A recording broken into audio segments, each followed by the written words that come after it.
Hi mga guys, it's me again, Irish Warde, a content creator and also a mom.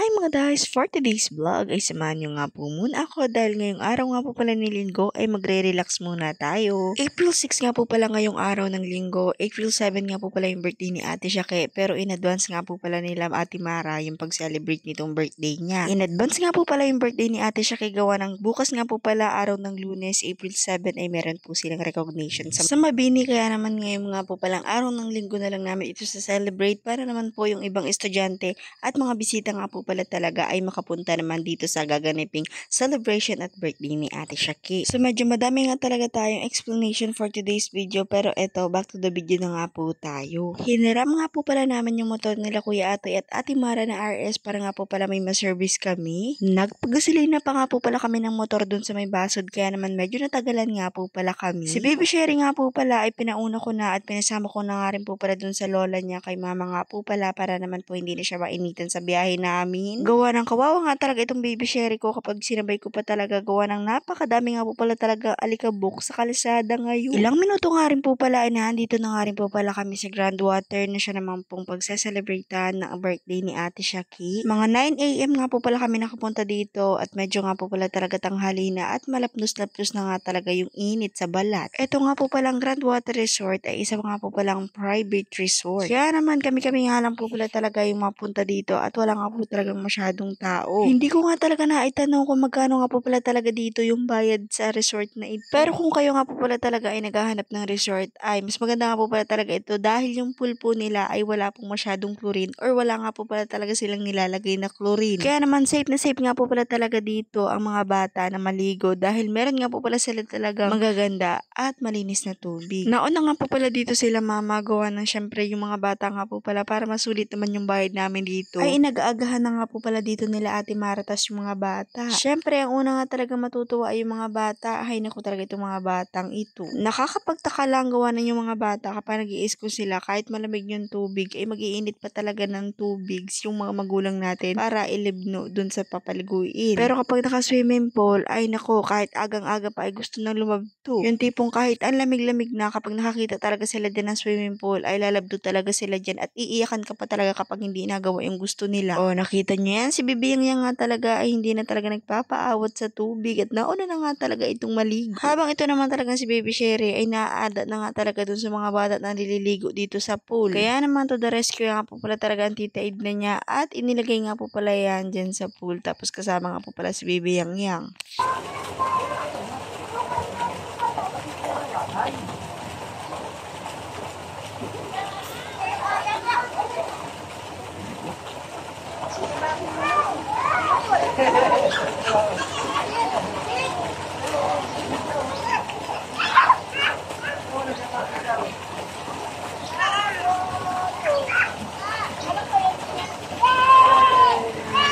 Ang cute ang dalawa. Parang si Rena na maliit na bulinggit talaga yan dyan sa pool. Kaya naman nakakatuwa naman talaga itong dalawang batang ito. So dahil nga na kay Ate Ida nga talaga yan si Baby Sherry, ay ayan, papakita ko nga po muna sa inyo yung handa ni Ate Shaki dyan. So meron nga po pala dyan humba, patatim, igado, buto-buto, fried chicken, spaghetti, cake ni Ate Shaki at syempre hindi mawawala ang ice cream at kanin. Isa-isa na nga po pala silang nagsidatingan. Ito po si Ate Shil kakarating nga lang po pala. Tapos ang family Binyas nga po pala ay kakarating pa lang. O shout out sa inyo. Mga kilyawan nga po pala ngayon ang ating color for today's video. Kaya naman ayan, kapag hindi ka nga talaga na ganyang kulay ay mawawala ka talaga doy sa tip. So sa mga oras nga po pala yan ay nagkain nga po muna kami dyan ni Baby Sherry kasi si Baby Sherry ay nabababad na nga po pala sa tubig at alam ko nga po pala na kapag nagbababad nga po pala sa tubig ay gutom na. Napaka-sexy naman talaga ditong anak ko. Hindi ko talaga akalain na magkakaroon ako ng munting dalaga. May di pa swimsuit pa nga talaga talaga yung batang yan. Napaka-cute naman talagang tunay. So habang nga po pala kami kumakain dyan, ito naman pong aking live-in partner ay naglalaro nga po pala ng billiard. Gawa ng syempre may bilyar nga po pala itong groundwater. So habang nga po pala kami nagpapahilan dun sa aming kinain ay nagduyan-duyan nga po muna kami dyan ni Baby Sherry para naman po kami ay mahilanan. Syempre emote-emote nga po muna. Gala mo talaga ay walang camera pero nakaset up nga po pala talaga yung camera natin dyan. Ang hirap nga po pala kasi kapag wala ka pang videographer, sariling sikap mo nga pala talaga yung gagawin mo para makakuha ka at makabuo ka ng isang video. Wala nga po muna tayong halo-halo for today's video kaya naman ayan nakakapag-relax nga po pala ngayong araw ng linggo. Pero sayang nga rin po pala talaga yung binta ko gawa ng syempre pag Sabado-Linggo nga po pala ay marami sa akin nagbibili pero hayaan ko na gawa ng birthday naman talaga ni ate siya kaya baka pa talaga ako nito tampuhan. Wala nang regalo, hindi pa dumating sa kanyang kaarawan. Kaya naman eto, pasilip nga po muna tayo sa ganda ng groundwater.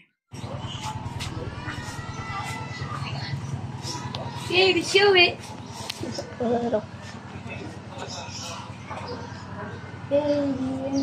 Sus, nakasisipat yan. Sala man yan.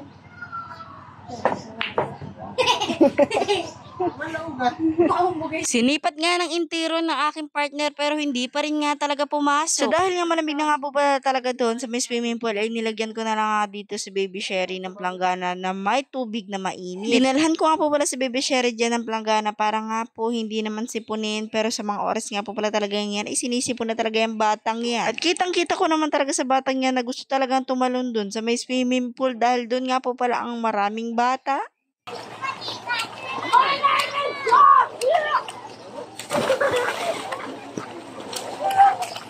Ilang oras nga rin po pala ay napapunta nga rin po pala dito si Ate Dayan kasama nga po pala yung dalawa niyang anak. Nag-order nga rin po pala dyan si Ate Mara kay Ate Dayan ng cake na siya naman pong ginawan nga po pala talaga ng mabilisan. Habang ito naman po si Ate Edna ay busy nga po pala talaga sa pagkain ng ice cream. Dalawa pa talaga yung apa niyan. So habang ako nga po pala ay dito nga rin po pala sa corner nila mama at dito nga rin po pala kami nagpapalipas ng oras. Habang si Baby Sherry nga po pala ay tulog ay binigay ko muna yan gan kay mama para naman po ako ay makakain. Shoutout na nga rin po pala dito kay tita na napakaganda. Akala mo nga talaga ay dalaga. Shoutout na nga rin po pala dito sa mga nagpunta ang The Boys. Sabi nga po pala kasi nila ay videohan ko nga po pala sila kaya naman ayan, your wish is my command mga dung. Shoutout na nga rin po pala dito sa asawa ni Kuya Giging na napakaganda. Hindi nga po pala talaga ay nakakalangoy gawa ng syempre. Hindi nga po pala pwede.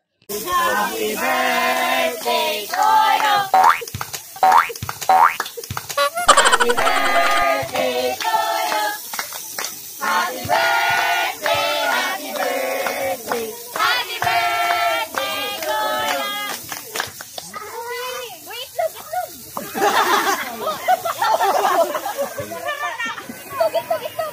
Happy birthday to you.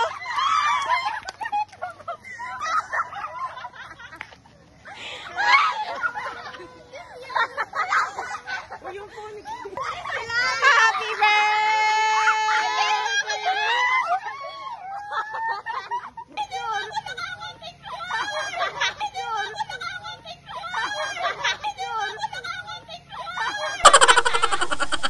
So sa kasagsagan nga po pala talaga ng kasiyahan ay meron nga po pala talagang nagtrubol at nag-urdo digdi sa may swimming pool.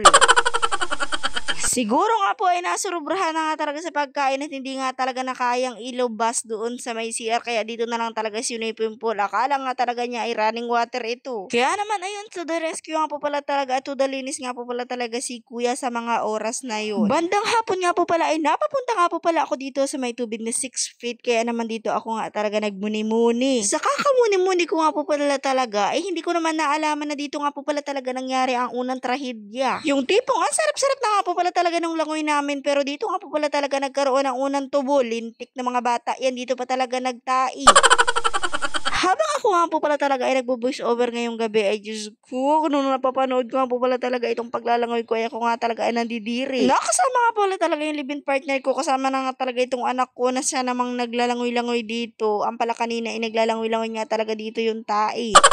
Pero wala na nga talaga akong magagawa ng syempre nakatae na siya at tinikwak na nga talaga dun sa tabi. Pero by the way, shoutout na nga lang talaga sa nagawa ng krimen. Diyos ko Lord, sana naman ay makonsensya ka.